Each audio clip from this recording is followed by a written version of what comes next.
Hello, hi guys, welcome back to my YouTube channel Nisa Afendi. Kepada sesiapa yang baru first time dekat sini, saya ucapkan welcome to you guys. And kalau korang dah lama dah, thank you so much Nisa ucapkan sebab korang sudi support Nisa daripada dulu sampai sekarang ni. Okay guys, so dekat sini Nisa nak bagi tahu dekat korang yang ni adalah bukti pembayaran yang Nisa dapat daripada Nisa punya Touch 'n Go lah.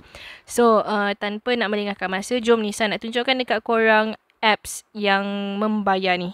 Okay guys, so ni adalah apps dia. So before Nisa nak tunjukkan dekat korang, Nisa nak pergi dekat button redeem ni. So dekat sini korang boleh nampak ada beberapa payment method yang korang boleh redeem. Yang pertama adalah mobile recharge, which is top up lah. So kita boleh tengok kat sini. Please, sekejap, airtime.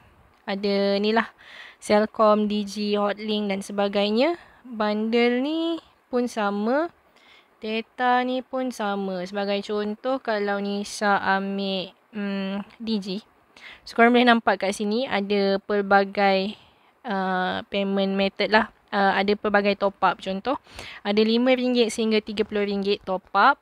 Ataupun kat bundle ni ada data lah. So next 20. Okay. So untuk Touch 'n Go pula, kita boleh redeem daripada 50 sen sehinggalah RM25. Dan ada lagi beberapa withdrawal yang lain. Tapi macam Nisa withdraw tadi dekat Touch 'n Go.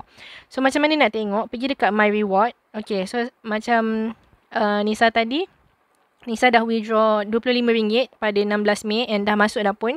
Sekarang ni Nisa tengah menunggu untuk second withdrawal lah. So kalau kata berjaya, Nisa akan tunjukkan sekali lagi bukti pembayaran daripada aplikasi ni.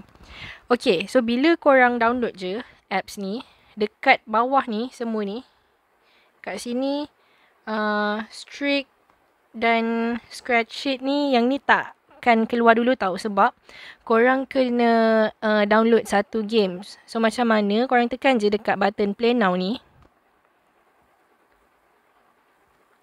And then dekat sini korang boleh pilih lah mana-mana games untuk kita main. So dekat games ni pun kita boleh dapatkan points lah. So contoh macam games ni, maksimum per task adalah 688 RP reward. Dan ada banyak lah games-games yang lain. So games ni dia bertukar-tukar. So korang tak bosan lah untuk main. So pergi dekat My Apps ni. Yang ni setakat yang Nisa tengah main lah. So dekat sini 22 days left untuk completekan task ni. Contoh hypermarket ni, tekan button more. So dekat sini Nisa dah complete level 50. So untuk nak total up kan, Nisa kena complete kan level 150 untuk nak dapatkan points ni lah.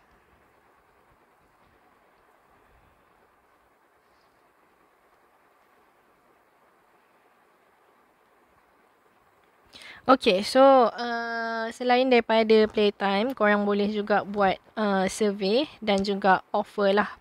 So dekat offer ni ada app task. Dekat sini ada banyak lah yang korang boleh explore. Boleh juga watch video dan sebagainya.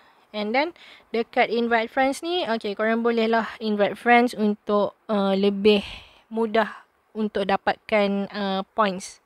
So basically just simple macam tu je cara untuk kita nak dapatkan points daripada apps ni.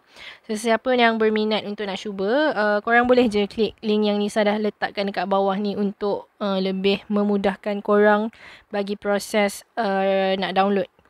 Tapi lepas korang download, korang kena download games dulu untuk kita unlock survey, offer dan watch video ni. Kalau tak, yang kat bawah ni semua takkan unlock lah. So itu saja.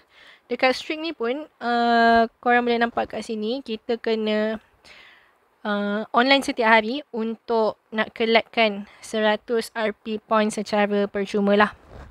So basically just macam tu saja. And boleh cuba sebab apps ni legit membayar. Dah masuk pun Nisa punya account. So itu saja. Thank you so much for watching. Kalau korang suka, jangan lupa untuk tekan button like, share, komen dan juga subscribe. I'll see you guys in the next one. Bye.